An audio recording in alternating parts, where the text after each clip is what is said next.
That would help. Bo Nix, Sean Payton. Did you like the pick? Do you like the fit? What's your forecast? I like the pick, and I like the pick because Bo Nix had the most experience of any quarterback that we've seen come through the draft process. 64 starts. If you can imagine just how much experience, good, bad, 5 that he's coordinators. gone through that. He understands that. The other part that I think is a good fit, when you talk to Bo Nix, super mature, not very emotional when it comes to his play. He's a professional. You kind of understand that it's everything to him. Son of a coach, has all of that going for him. And then you put him with Sean Payton. And for Sean Payton, I'm sure he's looking at Drew Brees, the best quarterback that he had up under him. He wanted somebody that was similar, that could give him the coach on the field, that could operate in that short, intermediate passing game, but was athletic enough to extend plays. Bo Nix can do all of those things. Now it's on Sean to be able to assess what his young quarterback can do and put him in a situation where he can play to his strengths. If he does that, and if they're able to run the football, Bo Nix will have success from day one. So I've watched 2 coaches bail on Russell Wilson. Very respected coaches. Mike Tomlin tends to be very much a player's coach. Okay, I guess we're going to talk about Russell Wilson. I want to talk about Bo Nix. I thought they were maybe going to go a little bit longer. Yeah, it just goes into Russell Wilson.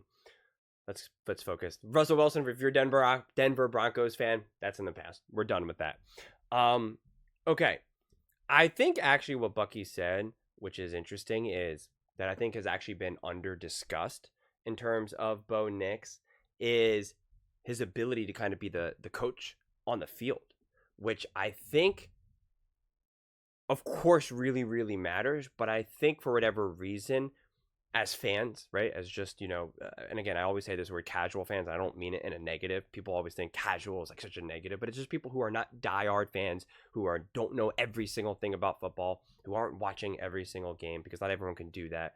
Not everyone cares enough. It's a very underappreciated attribute to have in your quarterback, and not all quarterbacks are like that. You would think, oh, you're the quarterback, especially if you're really great, you're this, that, you get to be the general out there. And not every quarterback's like that. And not every team or coach wants that or asks that of his quarterback. Some coaches really just want a true robot. And it's just like, you do exactly what I say. Some coaches want it to be a little bit more collaborative.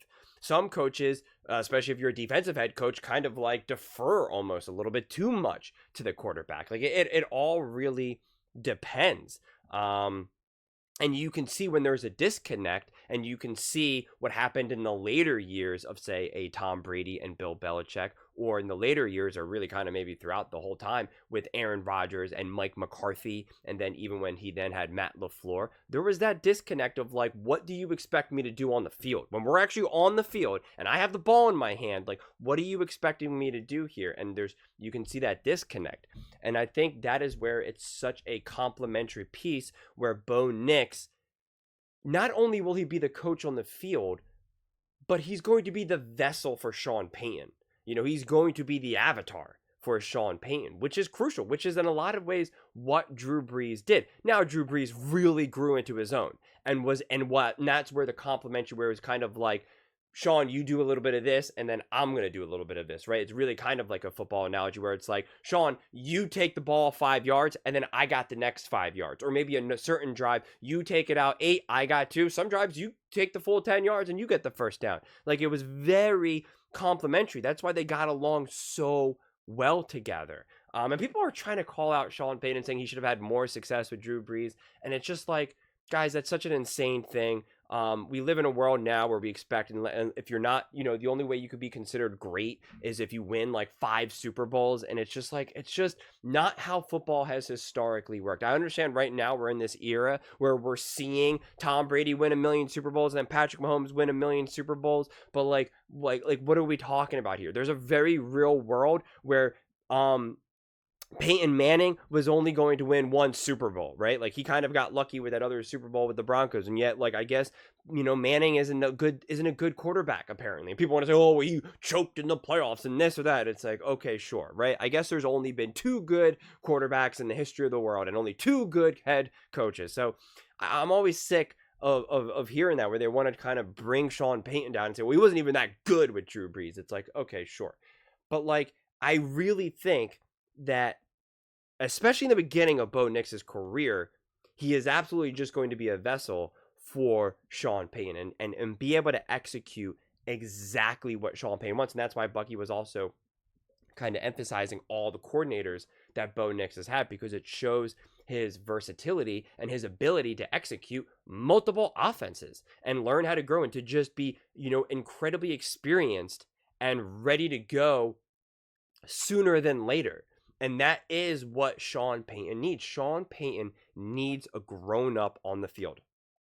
That's what he wants. He wants to be able to say, Bo, 1 + 1 equals, and Bo Nix just says 2, right? Not questioning, not saying, well, I don't know. Like, what is it? Is it actually 11? Sometimes it's actually technically 3. I was reading this book. I watched this YouTube video where the guy explained that actually, no, Bo, what is it? 2. Got it. Boom.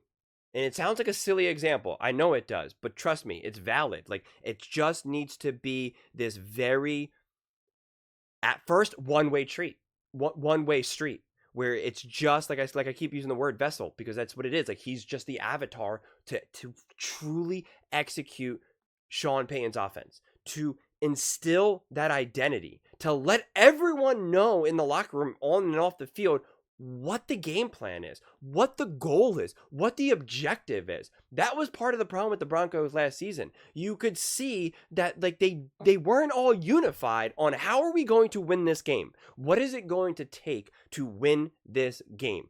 It was like some people thought it was this, some people thought it was that, some thought it was over here, some thought it was over there, some thought it was Sean, some thought it was Russ. Like, you could very see, and that is when you could see Sean Payton just want to lose his mind, and Russ looking. And honestly, one of the biggest signs of that as well, because a lot of people said, "Oh my God, I can't believe Sean Payton was screaming at Russ," and Russ was just kind of like looking at him. I remember that video and that picture of Russ just kind of like staring at him blankly, and it's like, to me, that shows the confusion. Because if someone's yelling at me in that regard, and he's like, what are you doing? You should have been doing X, Y, and Z.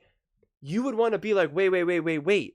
I thought we were doing this, or what did I do? Like, there would be more of this communication. It would be like, let's talk about this. Let's discuss about this. But instead, it was like, you're kind of rocking my world because I don't even know what's happening right now. That's a fundamental problem. That is a problem, and that is a problem that you're not going to see, or at least you shouldn't see, with Bo Nix. And that is why I'm really excited, because I think Bo Nix has the requisite football talent to be able to truly execute what Sean Payton is envisioning for the Denver Broncos, for this modern era of football. And I think that's why, it's just going to be they're just going to have the potential to have a lot of success. I still do think that the Broncos have some ways to go, right? I'm not saying that Bo Nix is going to just jump into the league and be an MVP candidate this first season, right? Like, there is still progress that needs to be made, not only for him individually, but also just the Broncos as a whole. Their team still needs to grow. They still probably need to go out there and get some better players. But I do think that this season will have a more stabilizing presence. Whether they're able to win and still disrupt the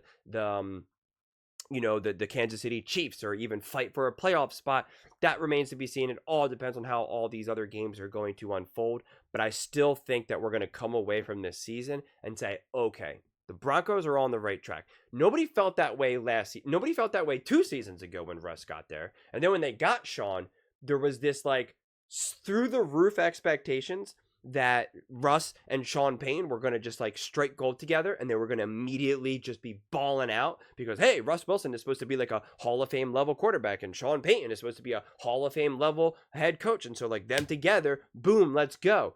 And they had moments seemingly of that, but for the most part, obviously, that's not how the season unfolded. So then it still felt like they're going backwards. And now they got to move on from Russ, which now feels like you're going backwards. And now you have the dead cap money, which now feels like you're going backwards. And then you're drafting a quarterback who apparently is just not the number one pick. So therefore, you're going backwards, right? And it's just like that was those feelings. And I think now when people really understand what Sean Payton is trying to do specifically with the Bo Nix, we're going to be able to come away from this season and say the Broncos are going in the right direction. We see what Sean Payton brings to this team. We see what Bo Nix is capable of doing in the NFL. They need to add a few pieces here and there. They need to do this. They need to do that. And they are going to be right there to be truly competitive. And this division will no longer just be a disaster. That's the way how I'm envisioning it. That's what I'm predicting, and that's what I'm thinking. When will this all come into fruition? I don't know, but I think it'll happen sooner than later. But those are just my thoughts. I would absolutely love to hear yours. What do you guys all think? Do you think that Bo Nix is a perfect fit with Sean Payton, or do you think it'll still kind of be a kind of problematic as we go on? Let me know in the comments below. I read every single comment, so whether you agree with me or disagree with me, either way, let's get in some discussions, let's get in some fights, but ultimately, let's just have some fun. And please do consider subscribing. We are building an amazing community here, and I would absolutely love to see you part of it. I want to build something that we all genuinely feel connected to, something that we're really excited to be part of. I think we're well on our way to doing it. And please don't forget to give this video a thumbs up, as it really does help the visibility and the algorithm. Thank you so much, and see you next time.